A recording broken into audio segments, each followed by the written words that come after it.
Bing bing bing bing bong bong bong bong bing bing bing bing bong bong bong bong bong bong bong bong bong. It's episode 3. Yeah, look, I'm kind of going crazy. This is the Our Sky Community Podcast, episode 3. The one where I'm hopped up on energy drinks. That's right.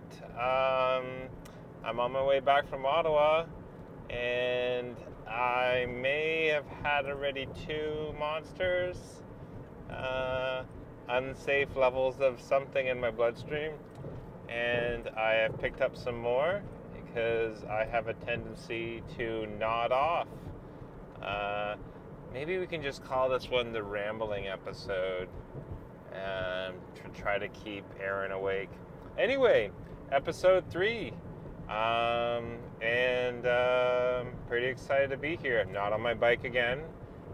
Biking to Ottawa from Kingston's about 200 kilometers. So, we're talking maybe like a 10-hour bike ride if I just bike at a nice, reasonable pace. It's possible. It's doable. Maybe one day I'll do it. There's a nice bike path, a rail trip. But that is not what we're talking about. In this podcast, we talk about No Man's Sky and ramblings about it because the game's not even out.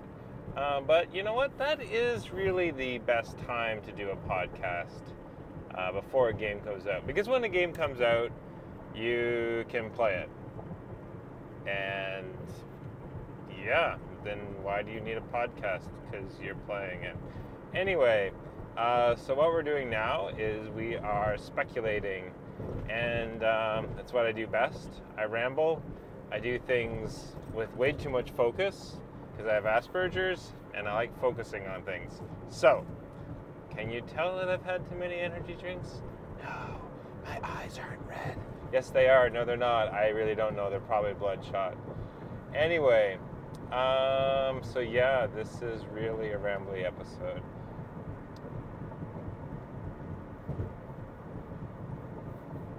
I've lost my train of thought. Anyway, what is this one going to be about? I think it's going to be a more general conversation about players who complain about games. And especially players who complain about games before they've even played it. And we could make this broader to people who complain about anything before they've tried it. And I have some strong feelings about this. People who complain about movies before they've seen it. Or people who complain about things because someone on the internet has said they don't like something, and now everyone doesn't like it. People who, case in point, have never played a Battlefront game in their life, but they have things to complain about Star Wars Battlefront because it doesn't have a galactic campaign mode, but they've never played Battlefront, the original Battlefront 1 and 2. So you're only complaining about it because someone else complained about it. Now, if you've played it, that's legitimate. You can say, "Oh, I wish it had this. I wish I had that."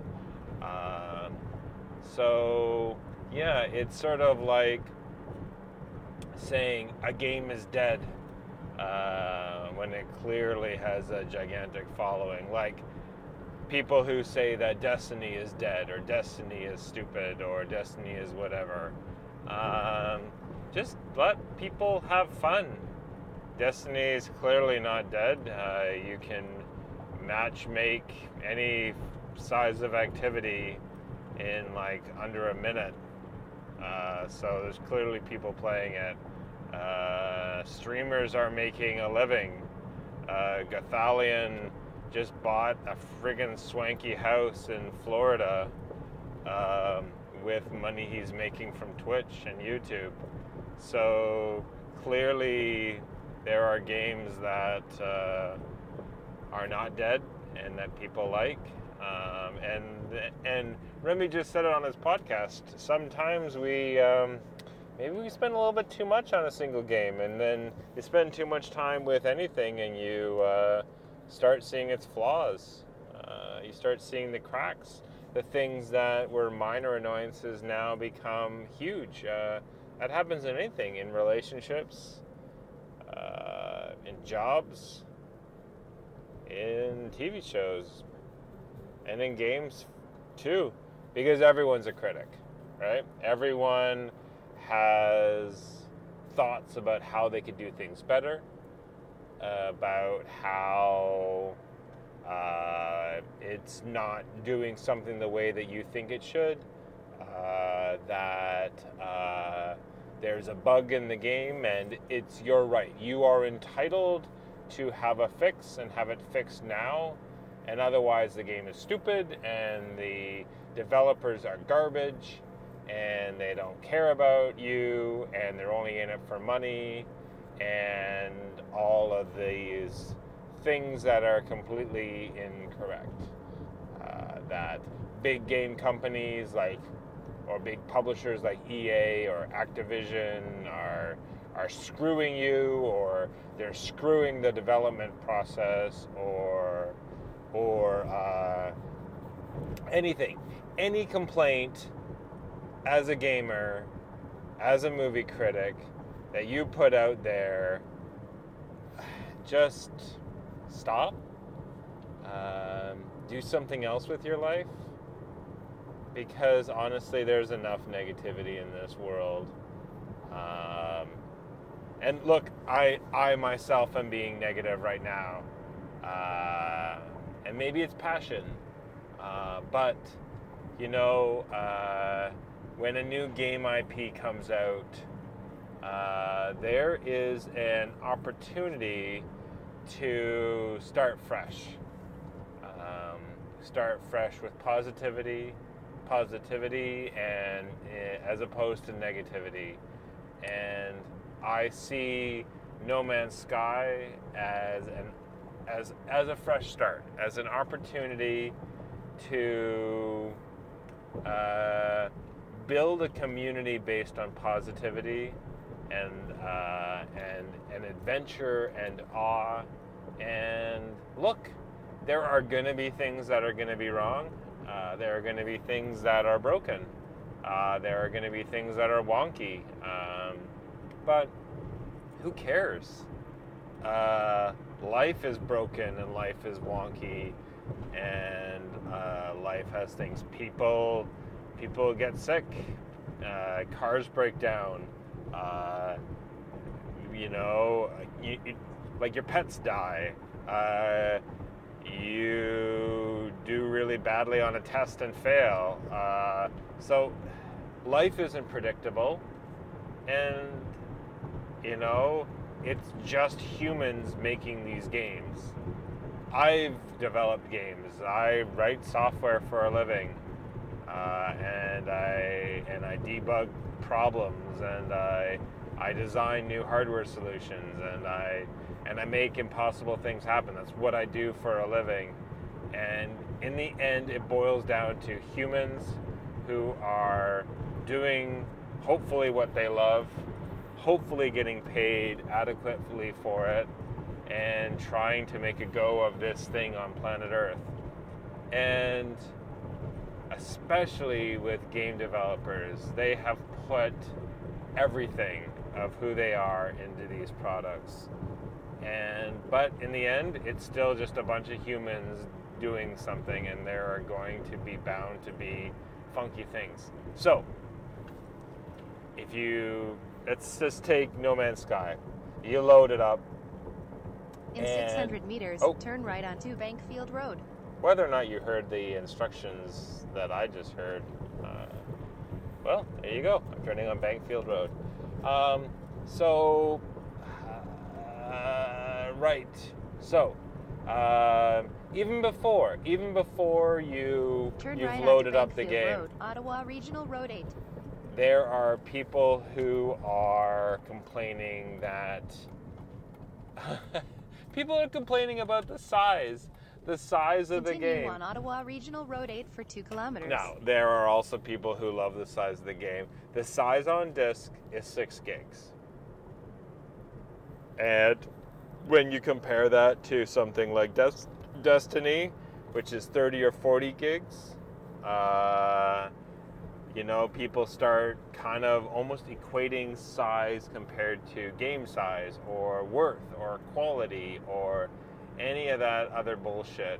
But keep in mind that it's been stated that the majority of that 6 gigs is sound and music. And why is that? Because everything is generated on the fly. There is no levels, there are no models, there is nothing stored on disk. It is all procedurally generated. It's not randomly generated. In 600 meters, use the right lane to take the Ontario 416 South ramp to Prescott, Ontario 401. Sorry, I just have to pause to hear some directions here. It's procedurally generated, not randomly generated. Procedurally, it's generated based on math algorithms. Use the right lane to take the Ontario 416 South ramp. And what that means is that, and there's a great video that, and I've tweeted this out, so in 500 you meters, can just have a merge look onto at Ontario 416 South. Just do a Google for No Man's Sky procedural, and it's a half-hour video that Sean Murray sits there and shows how it works. And literally, wherever your character is at that point in time, the game has generated it in real time. There are no loading screens. There are no loading bars. There's no loading screens. You can warp. There's no loading.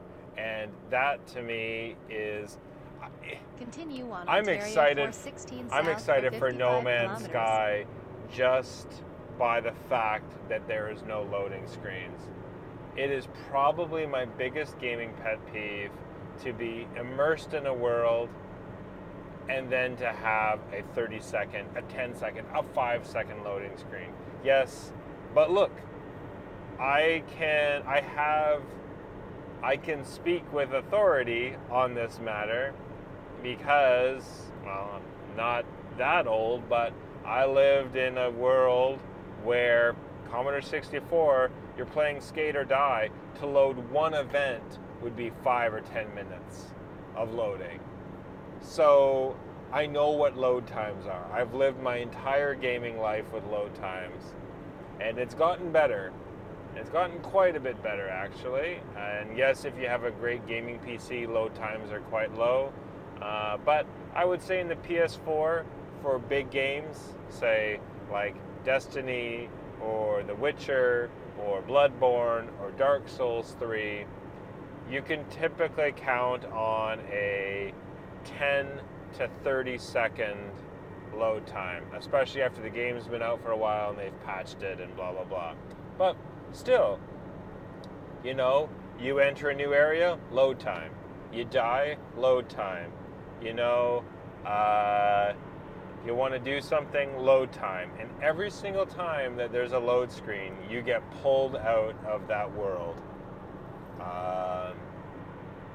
And it breaks the immersion. And especially if you're playing at night, every time there's a loading screen, I start nodding off. And I've actually fallen asleep through many a loading screen, even 10 seconds. Because while you're playing, your brain's engaged, you're locked into that controller, and you're online. Loading screen pops up, queuing 5 or 10 players, and you're waiting there, you're going to fall asleep. So, procedural. But, we've started talking about things to be excited about. But that's the point. That's the point of this podcast is let's talk about, and the community, the podcast and the community, let's talk about things that we're excited about. And if you perceive something that's negative or that you don't like, why don't you try and understand it? Try and see it from a different light. See it in a new way. I think I touched on this in the last episode, but for instance, there's no formal PvP. And that's an issue for people. It's a legitimate issue for people. And why? Because people need rules. People need structure. People need buttons. People need something that says for the next 5 minutes, your goal is to kill as many people as possible.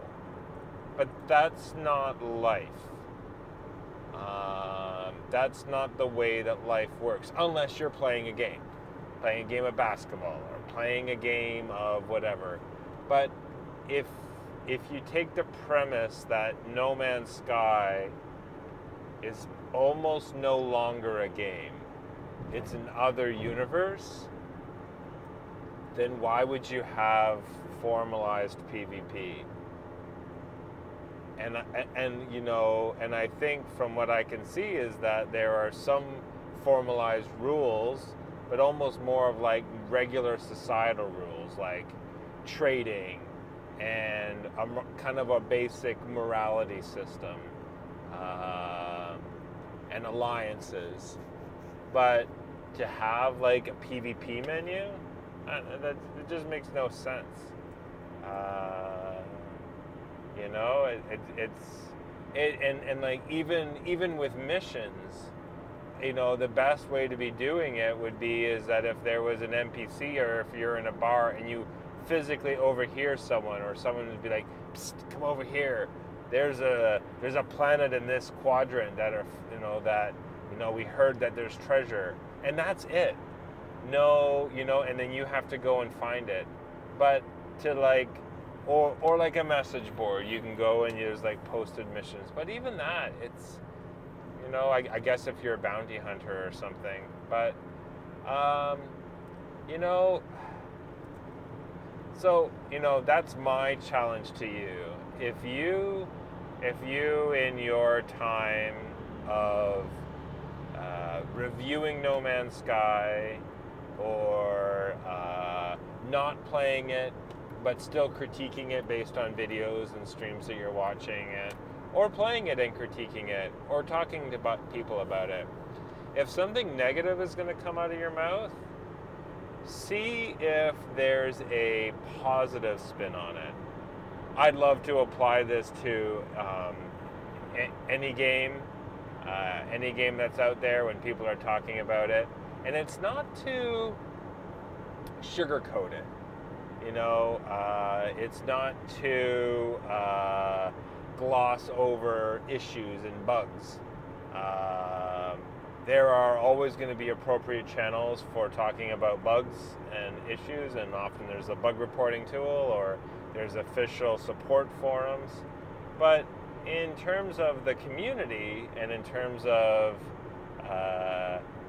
I guess it's the 1%ers, the people who make podcasts or listen to podcasts or stream or consume media and regurgitate it and make opinions.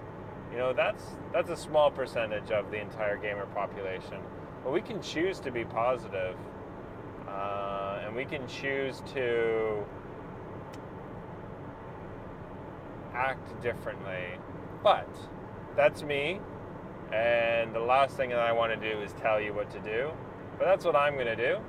Now, if there is something horribly fucking broken and the developers have outright lied, and the moment that they sell the game, they close the studios and say, fuck you, well, I'm going to have an issue with that. But you know what? That is such a rare, it's most likely not going to happen, that that's like such an infinitesimal percentage of happening, then it's not even worth talking about. So that's probably the last time we'll talk about it, unless it actually happens. Anyway, 19 minutes. I'm at my time. So this is it's the rambling episode. I didn't have a point, but I was bored and I wanted to do something. And so my name is Aaron. Also Uyghur the Farmer, and this was the Our Sky Community Podcast. You can find us on Twitter at Our Sky Community, or on the web at oursky.space. And check out the forums. The forums are great at the No Man's Sky. And be excellent to one another and party on, dude. Aaron out.